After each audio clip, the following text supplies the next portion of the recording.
How's it going, everybody? Ariya, Massoudi, and Bob Ferrante joining you for Tuck Talk. And it's been a minute since Bob and I have been able to be together and do this show for you. I want to remind you that we are on Apple Podcasts, and please do give us 5 stars. Leave us a comment if you can, and make sure you check out the Osceola's work. They're working really hard over there. Bob and Pat and Nick and Jerry, I mean, they are going over hours right now to just try and bring you coverage. And I know everybody's excited to have Florida State athletics in the swing of things.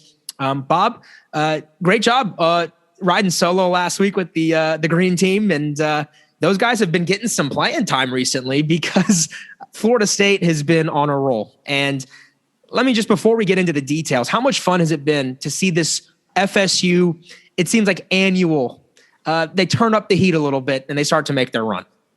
Play their best basketball when it counts the most. And, you know, we all remember March, and that's what they build toward. And, you know, for this team to be in position for a second straight ACC regular season title is really, really cool considering where the program was years ago. I mean, we remember the ups and downs, but this has been a fun ride, even through 2 COVID breaks. I mean, it seems like, you know, this team has had everything thrown against it at times, you know, in rhythm, and then second COVID break, and then, you know, back in rhythm. Even, you know, had to play Pitt on the road, finding out on Wednesday you got to go to Pitt for a Saturday game.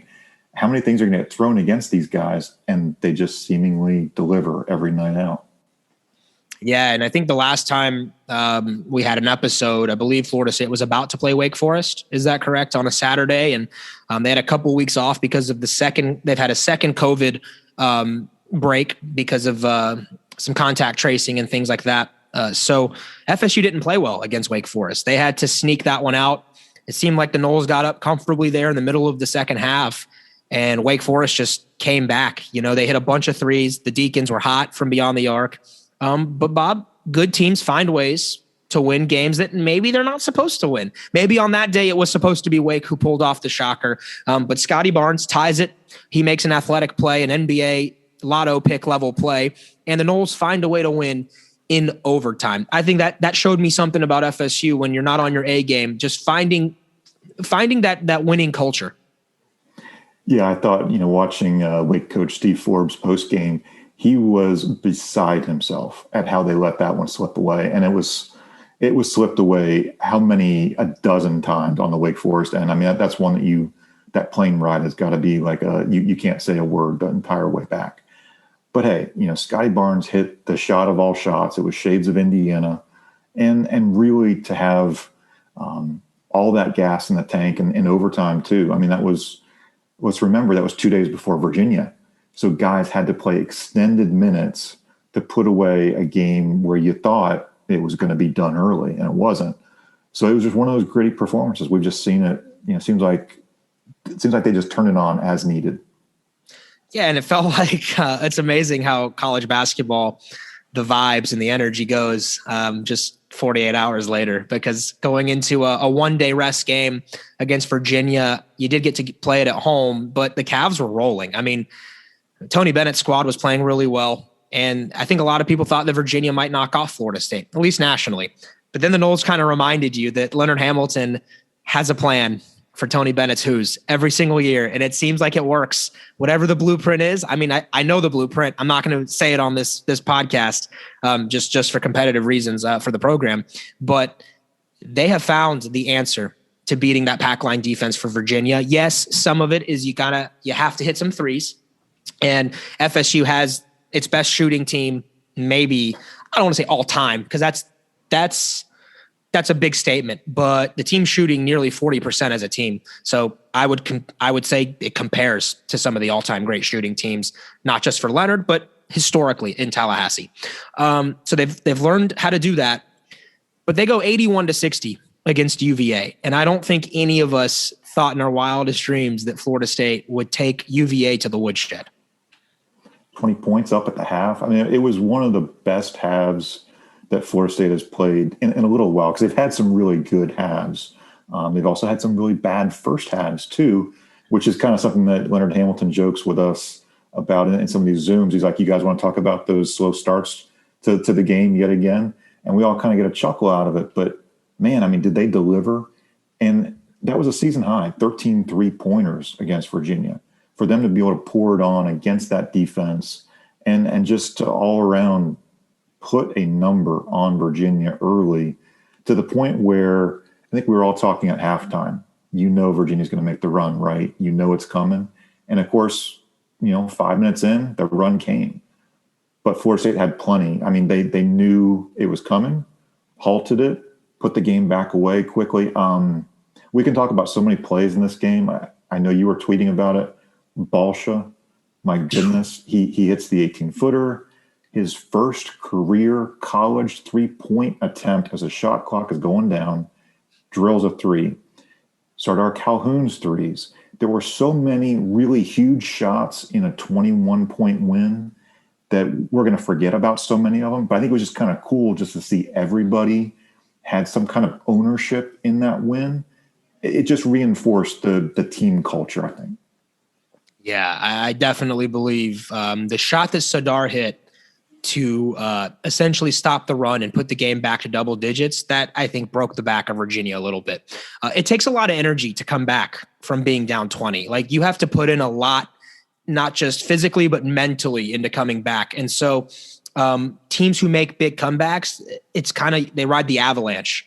And I felt like as long as Virginia didn't ever take the lead in the second half, FSU would be fine. But yeah, you expend a lot of energy when you make that initial big run, and then Florida State pretty much squashed it. And I think as soon as Sardar hit the 3, UVA was like, well, we lost. We're back to feeling like we have a mountain to climb. And then Balsa's moment, that's one of my favorite moments I think I've ever watched in the Tuck. That sequence of hitting a deep mid-range J, which we had not seen yet. So he emptied the bag on us in 2 minutes of game time, hits the 3, and the Tucker Center, like 3,000 people are in there, socially distanced at max capacity in the COVID era. And that place sounded like a full gym. It sounded like a full Tucker Center. And then Balsa got the ball again and went ISO between the leg dribble. And if he hadn't gotten fouled by the UVA defender, he was about to dunk on somebody, because Balsa was about to get into his bag there and kind of show you that there's a chance that he's a first-round draft pick when his career's over. I don't know that it's this year, obviously. I don't know that he gets drafted after this season. But Koprivica is going to play in the league, y'all. That is not a normal talent, and that is not a talent that Florida State has had in the front court, maybe ever, under Leonard Hamilton. It's special. It's unique. And Bob, we're starting to see a couple of guys emerge and develop. Scottie's becoming more comfortable, yes, and we'll talk about that with the Pitt game, because he looked as comfortable as he ever has in that Pitt game.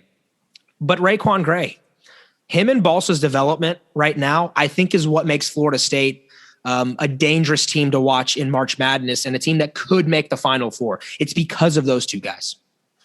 Yeah, RaiQuan Gray. The two words that keep coming back to me, I know you're going to say Draymond Green. I'm going to say matchup nightmare.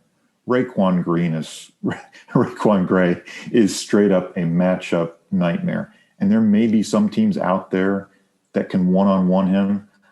The ACC hasn't figured it out. So that's a guy who 8 straight games in double figures. He's had a couple double-doubles in there. He's been incredibly productive. And it's not just the points, it's the rebounds, it's the passing, good decision-making. He knows when to take a 3, when to pass, when to drive.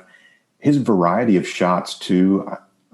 I think I've been more impressed with the degree of difficulty of some of those drives and how he finishes off the glass.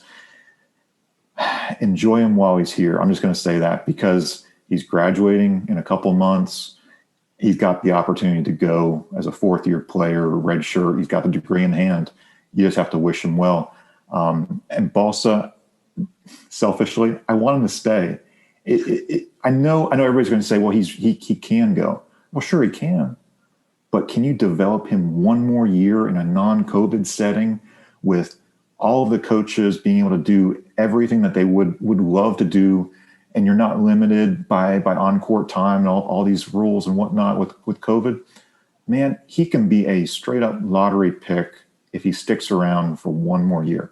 It's just a question of, do you love college? Do you love this culture? Do you love your teammates? Are you ready to do it? Or do you just feel like you're ready for the NBA? I don't know the answer, but man, it has been so much fun watching these guys develop this year. Yeah, I think on Balsa, I agree with you. I do think he'll be back because for him to be a first-round pick right now, he's got to show more of that jump shot. And that was just a taste that you got. And maybe a little bit better defensively too for him. And I think one more year of that. He's made great strides, by the way, in those areas from where he was last year. People forgot that Balsha had 18 points in the season finale against Boston College. Like right before Florida State went up to Greensboro to play the ACC tournament, when the Noles hung the banner in Tallahassee, Koprivica, I want to say, was the leading scorer for FSU that day. So that Stan Jones and I had a conversation, and I think he actually said it on Tuck Talk in the preseason, was that part of the reason he felt super confident about that team was not because of Trent or Devin Vassell or Pat Williams. Yes, Pat was starting to play better too, but it was Balsha's development that he said that he was peaking at the right time where we felt like in March he was going to be a difference maker. And so it's not a surprise to me that this has been his breakout season. And I think one more year with Stan Jones, who I believe is the best developer of big men in the entire country. I think it's in college basketball. Stan Jones is the best developer of big men. To me, it's not even close. So if he goes one more year, I think next year you'll see Koprivica attempt a few more jumpers to just kind of show scouts that is a part of his game now. It's not just something he can do, but that it's something he's evolved into. And I think that'll be his next step. Kind of, people compare him to a Nikola Jokic and of the Nuggets. And I'm not sure that Jokic is massive, by the way. Like, I don't think that Balsha's in the same body type right now. But I do see the similar skill sets. They call him Baby Joker. As far as Turk goes, I think I agree with you, Bob. I think this might be the final season we see RaiQuan Gray in Tallahassee. And it's because he's going to have his degree. I don't know that he's going to get drafted. He might catch a second-round draft pick, but he could make money and continue to develop in the G League, and you might as well get paid. If you have your degree in hand, go get paid. You're going to get better with professional level coaching too. And who knows, maybe in the G League he impresses and all of a sudden he's on an NBA roster midway through the year. But he has helped himself tremendously. And I selfishly hope he comes back. But if he doesn't, we will be so excited for him because he's such a nice guy. He represents Florida State so well. And just to see how far he's come from last year, where people think at times he's a liability, or that, they were dreaming on what if he never puts it all together. Well, he has, and he's starting to figure it out. The jumper's better. His ability to drive to the rim and not charge, to kind of pull up and hit the floater, that has changed his game. Being able to hit a jumper, a mid-range J, people can't just pack it in on him. They have to come out and to contest. And he's willing to go rebound now. He's going up and he's grabbing them. And he's finishing through contact. He's hitting his free throws, and he's playing with confidence. And he's becoming a leader. And dare I say that RaiQuan Gray might be the leader of this basketball team. MJ is not that kind of vocal leader that some of the other guys have been. MJ is more of a let me show up and do my business and kind of lead by example. Turk might be the one that kind of gathers everybody in those moments. When we asked these questions earlier, Bob, in other episodes, who is the guy that steps up as a leader? It could be Turk. Yeah, he embodies everything that I think Florida State is, and what the coaches have. They've got a guy they developed, a guy who truly, they had to have him redshirt. They had to mold him. It took time, mold his body, mold his game. He always had that great vision. I think he always just saw the court so well. A guy who clearly has gotten better each year. I think we can look back at each year and say, yep, man, not just the numbers. He's gotten better. I'd love to see him stay, but I think with Patrick Williams last year, I wrote it about a month out and said, look, enjoy Patrick Williams while he's here. You need to understand this guy is clearly a one and done. With RaiQuan, I think he's done everything that you ask from a player. Develop, improve each year, get your degree, make some deep runs in the NCAA tournament, and he's done that. He would have done it last year if given the chance. If you said it, it's really funny. If you said who is the most valuable player on this team, I think even before he went off and did this for 8 straight games, I'd say you could argue it was RaiQuan or MJ, even over Scottie. But right now, the way RaiQuan is playing, he's doing everything. I think Ham even kind of referenced there's a little bit of Terrence Mann in that do everything leader mindset, not comparing their games, just doing everything. Yeah, I think Raekwon's become comfortable knowing that he's 260 pounds and that it's really hard for a college defender to keep Raekwon in front.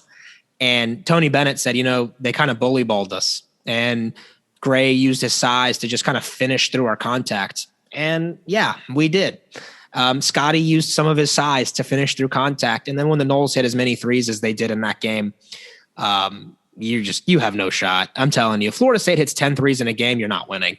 It's just not going to happen because they do so many other things well that if FSU's also hitting the three ball, which by the way, the Noles are top 10 in the country in 3-point percentage, first in the ACC. So this is an elite 3-point shooting team. I know fans have been wanting it. They've been talking about, all those Duke teams that are great 3-point shooting teams and the Marquettes of the world and the Iowas and all these great 3-point shooting teams. Florida State has one, folks. You've got one now. And there are a number of guys who can get hot from three. MJ Walker being one of them. Anthony Polite is the one. Let's not understate, Bob, how important Anthony's return has been for FSU. I think we always mention Anthony is big from a defensive standpoint. He's the best on-ball defender. But, man, he's shooting 50% from three-point range. And if he's got a corner three, it's going in, and it's really not even a discussion. To your point, I don't know if you saw this, but Chuck Walsh from Florida State Sports Information researched 3-point percentages by team in Florida State history. Florida State right now, this is the third best team in history. And you have to go all the way back to the 80s when George McLeod was drilling threes at a crazy rate. The 87-88 team, when they made 43.7% from beyond the arc. So historically, a very good 3-point shooting team is what we're seeing. And it's because of Anthony Polite. The guy is, and he's more than just a 3-and-D guy, but he is an excellent 3-and-D guy, and he just does some other stuff that probably, I think, goes below the radar. Yeah, and by Ken Palm numbers, they rate, you got to shoot a certain number of attempts before they'll rank you. But Anthony Polite's 13th in the country in field goal, 3-point field goal percentage. And MJ is at 38th out of, thousands of players at 47%. And then there are a few more guys that, that haven't shot enough to be able to be on there. But like Sidar Calhoun, 16 of 35 for 46%. Wyatt Wilkes, is 19 of 50 for 38%. And then Nathaniel Jack is 12 of 30 for 40%. So like FSU has guys who shoot the three well, and RaiQuan Evans is 9 of 22 for 41%. And then to your point with the Chuck Walsh quote, that's the stat. I like that a lot. I will give you the caveat that I think this year is even more impressive because they've moved the line back. George McLeod was not shooting on the same 3-point line that MJ Walker and Anthony Polite are. They have legitimately moved the line back. So it is a tougher shot now than it was back then. So to me, this could be, with context and everything added, this could be the best shooting team Florida State's ever had in its program history. And it's helping. And that's why the ceiling of this team is so high, because in a tournament, they could get hot and they could run some people off the floor. I know people talk about Gonzaga and Baylor and how good they are, and they're right. Those are really elite teams. If FSU hits 12 threes in a game against either of those programs, the Noles are going to be in it to win it. It's not like FSU wouldn't be an underdog in that game if they're hitting 10 to 12 threes. So that has helped a lot. 81-60 over Virginia. The Noles just bully balled the Cavs all the way. They out-rebounded them. They forced turnovers. They got to the free throw line. And they hit a ton of threes, 13 of 24 to be exact. And MJ Walker was 5 of 6. So the Noles blitzed Virginia. Tony Bennett said it was like throwing ice water on us immediately. Like you were done before the game, before like 10 minutes was in, the game was over. So by the way, Virginia players and coaching staff, they were asked what was this game similar to? And all of them said only Gonzaga has been able to do this to us this year. So good company to be in for Florida State. The Pitt game, Bob. We're supposed to play Virginia Tech at home. Would have been a top 20 matchup in Tallahassee. I will go on record as saying Florida State would have just destroyed Virginia Tech. That would have not been fun. for Coach Young's team. They would have come to Tallahassee on a COVID break, and that not good for VT. So they lucked out by not playing Florida State. Instead, FSU gets sent on the road on a couple days' notice because I think it was like Tuesday or Wednesday that the game was officially switched, and they go to Pitt, a place that we have not played well in at all recently or historically. And last year's team loses that first game. You're worried that Pitt's going to get 1 million free throws, as they always seem to do. And they did get 22 of them, by the way. It wasn't like, the refs were not calling fouls. It's just that Florida State got to shoot 29 free throws. Wow. Amazing. It's wonderful when FSU also gets to go to the free throw line. It just wow. And the Noles, I thought, Bob, given the circumstances and given that I don't think MJ Walker scored in the game, if you would have told me all of those things before, that Pitt got 22 free throws and MJ Walker didn't score, I don't think I would have felt very good about FSU's chances against Pitt. So kudos to the Noles, who actually were never really pressured in that game at all, it seemed like. They were comfortably ahead 8 to 10 points in the second half and end up winning by 7. How many teams can you take away the leading scorer? He scores 0 points and you still win. You still win comfortably. It would end up being by 7 points. And so it sounds like MJ was kind of limited in practice, a little kind of nagging injuries here and there. So he just had one of those off nights. But when he has an off night, you still get a big night from RaiQuan Gray. You still get Malik Osborne, borderline double-double, only had 9 boards. Shame on him for not getting number 10 there. But hey, Raekwon Evans delivers at the free throw line, 10 of 12. And the bench, again, it kind of gets lost even in a game like this. They had 33 points from the bench.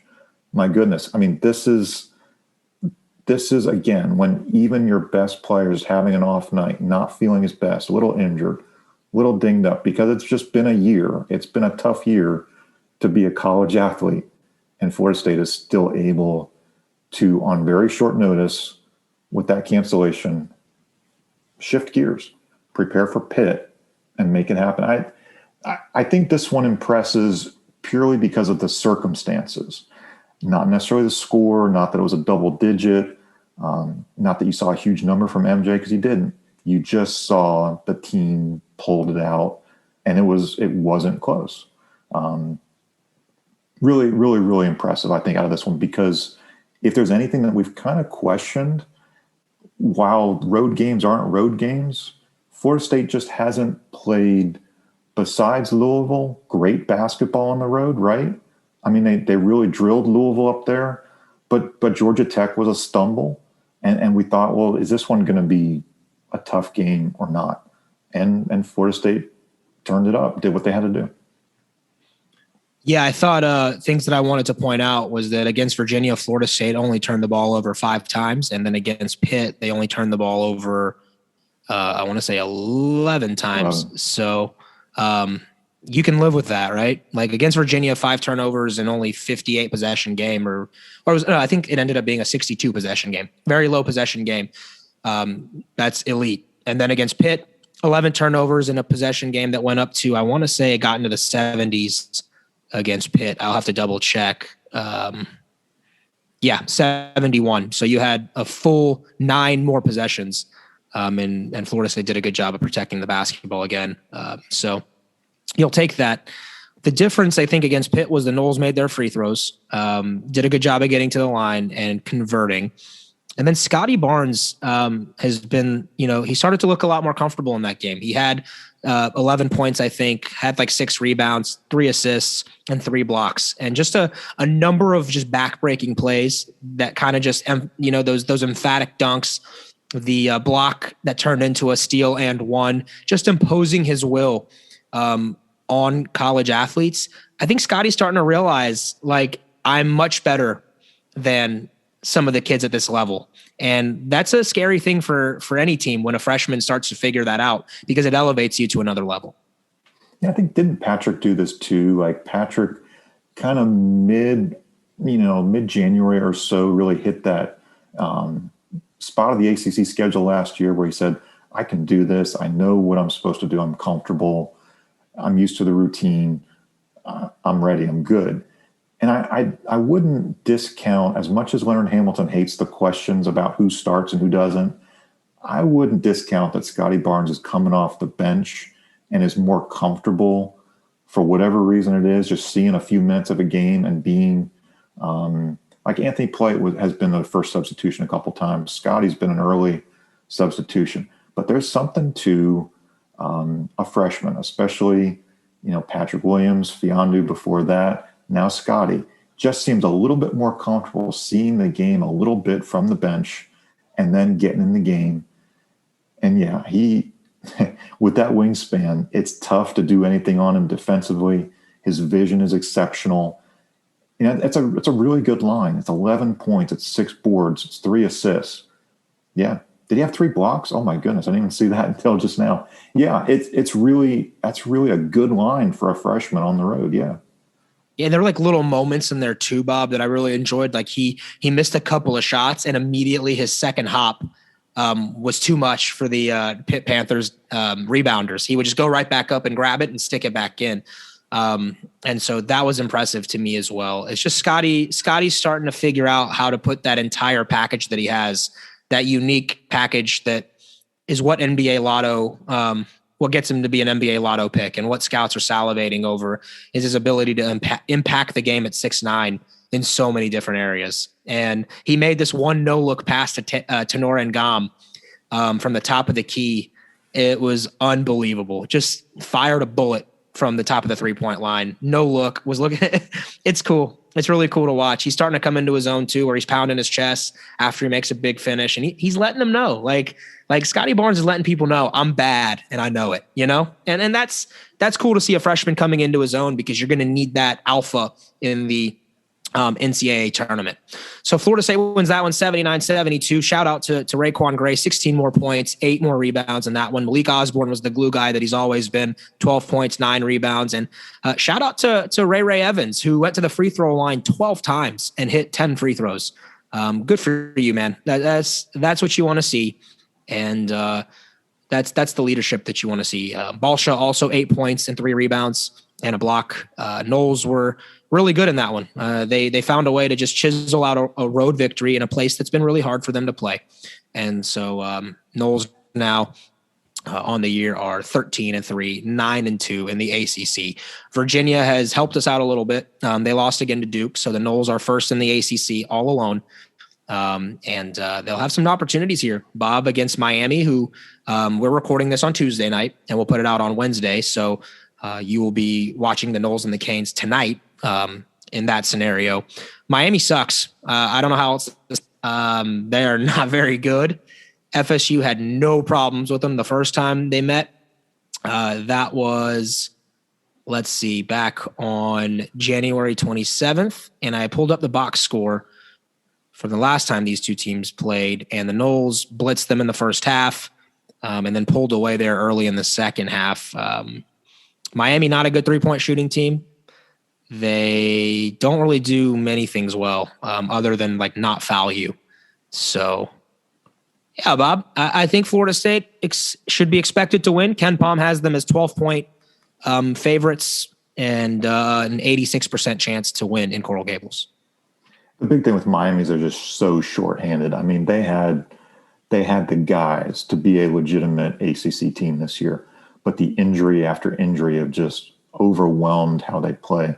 I think they've had a little bit of I hate to call it Jekyll and Hyde. They've been in some games. They've won some games. They've beaten Duke.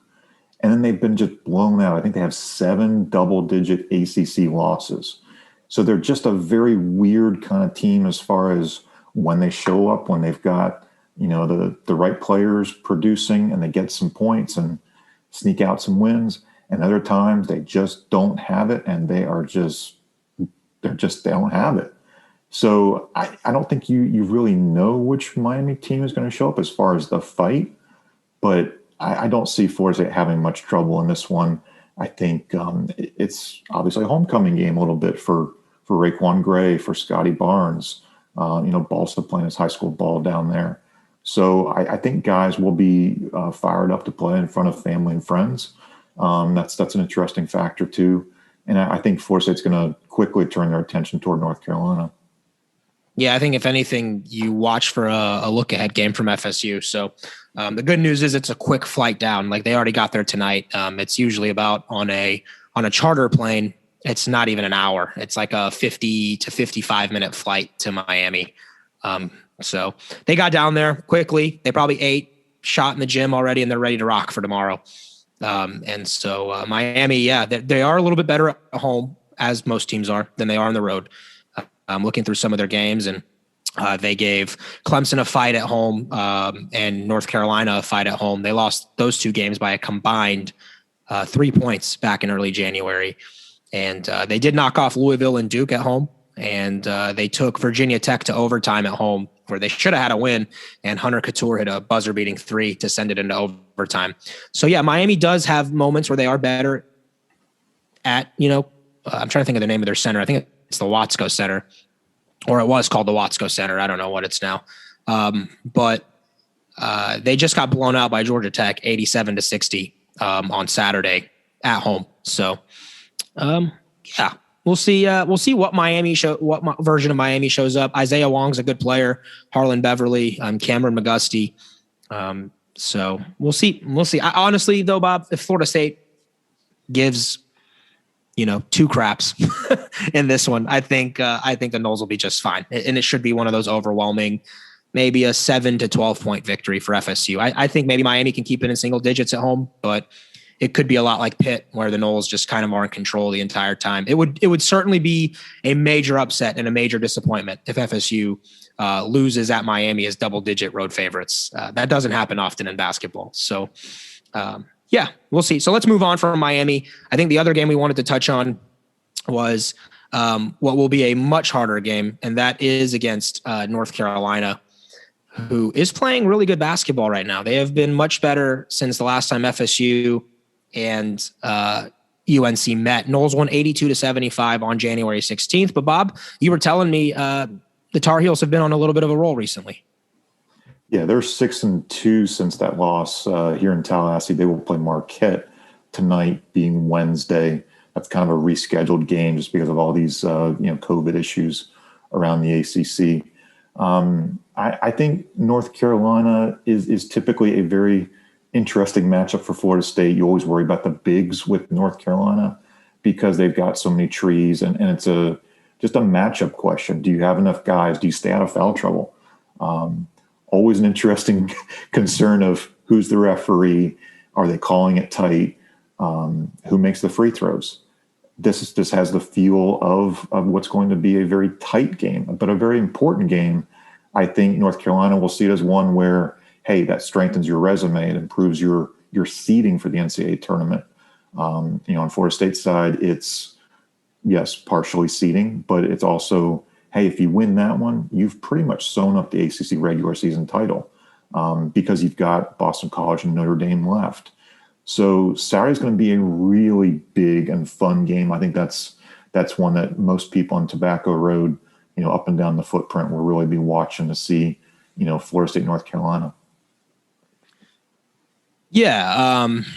North Carolina has won 2 in a row against it was against Northeastern, who is not very good, and Louisville, who was on a COVID break.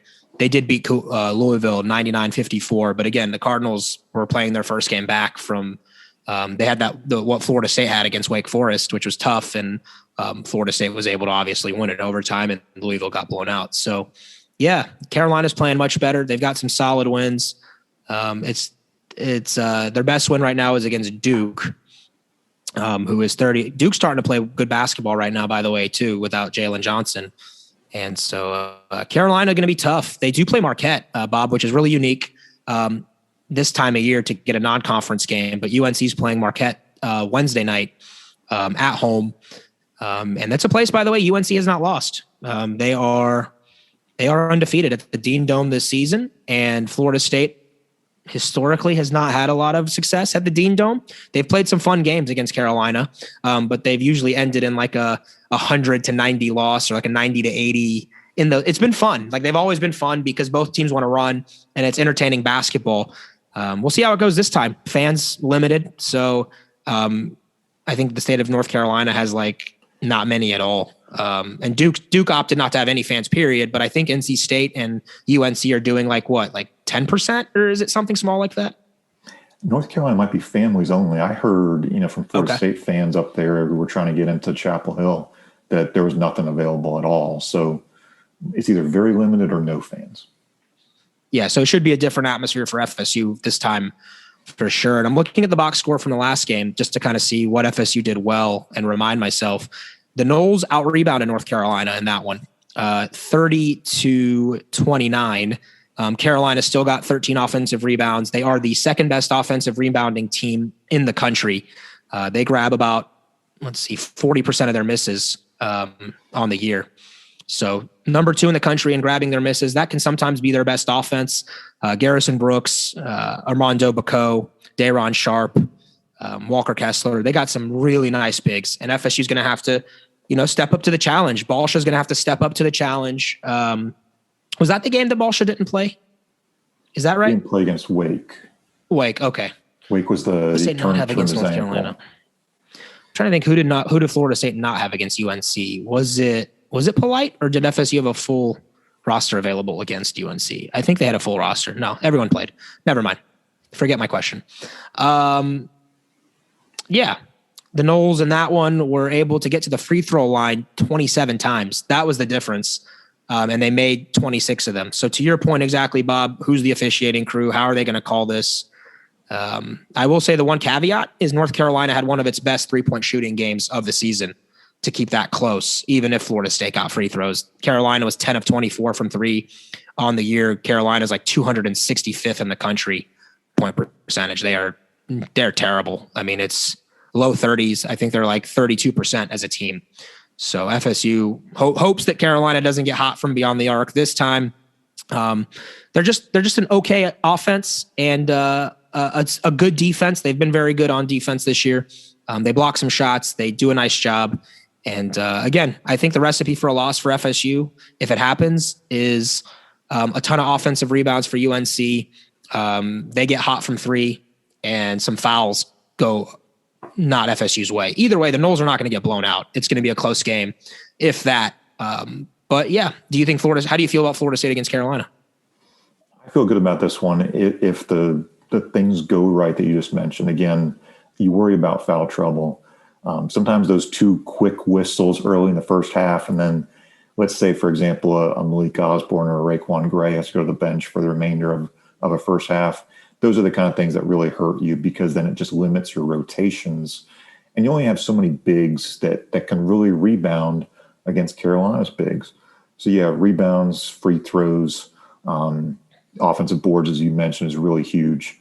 I'd kind of forgotten Florida State was 1 rebound better than Carolina here, but we know that's always a big emphasis as part of the scouting report. The Florida State coaches really obviously harp on rebounding every game, but that one in particular, when you play Carolina, they know how important that is, just because you got to make sure that the second chance opportunities for the Tar Heels are really limited.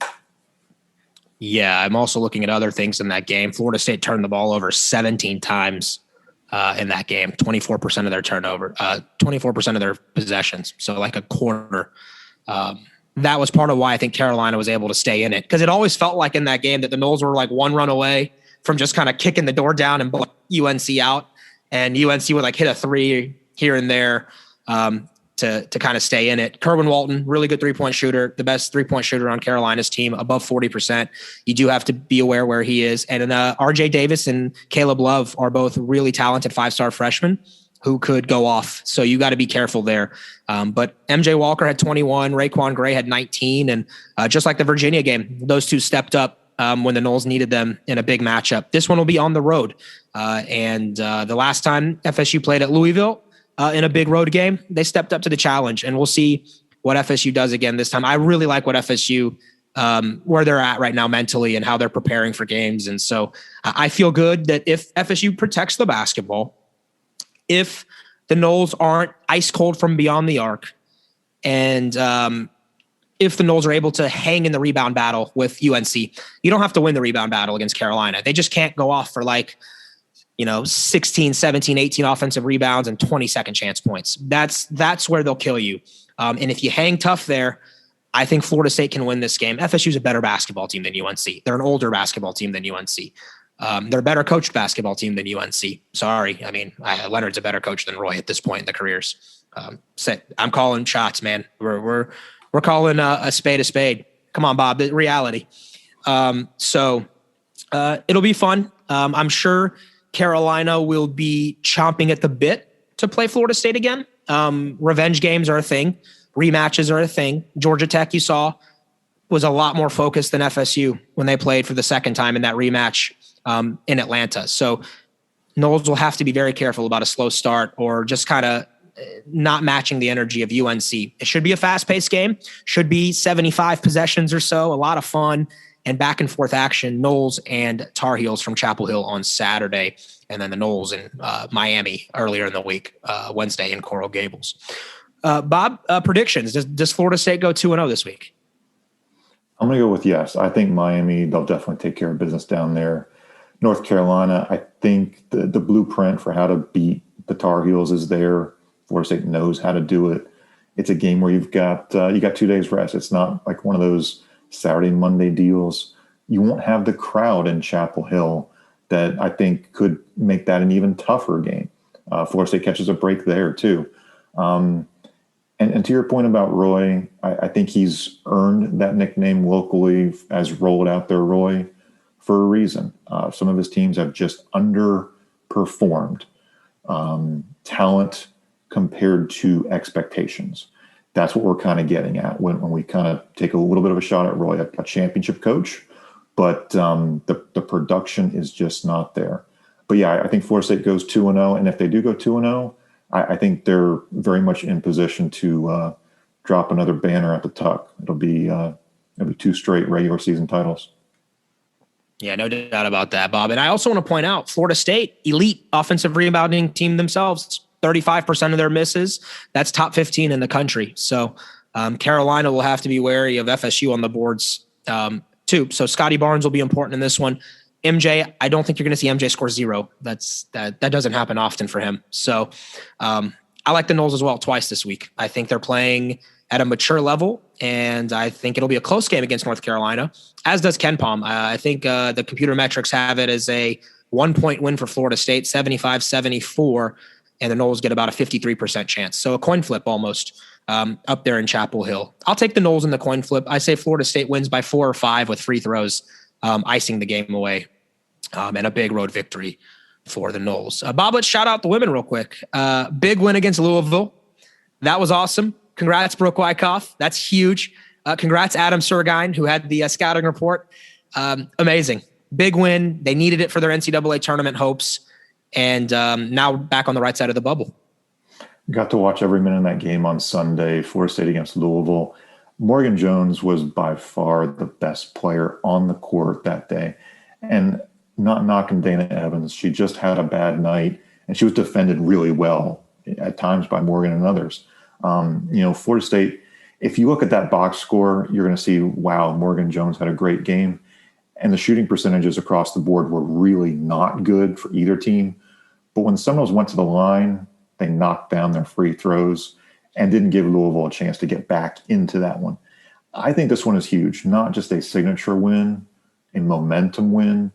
It makes you look better. And it's weird to talk about women's basketball bracketology because I think there's only Charlie Cream from ESPN.com is doing it that I know of. But he had Florida State as a 10 going into that game. Now when you stack on a top 5 win, it just makes your resume look so much better. I mean, you're really considering looking at who knows what seed if you can put together a few more wins here and there. And I think it also important for Florida State, that was game number 15. They're playing a lot of teams who have played. I think Louisville was on game 22.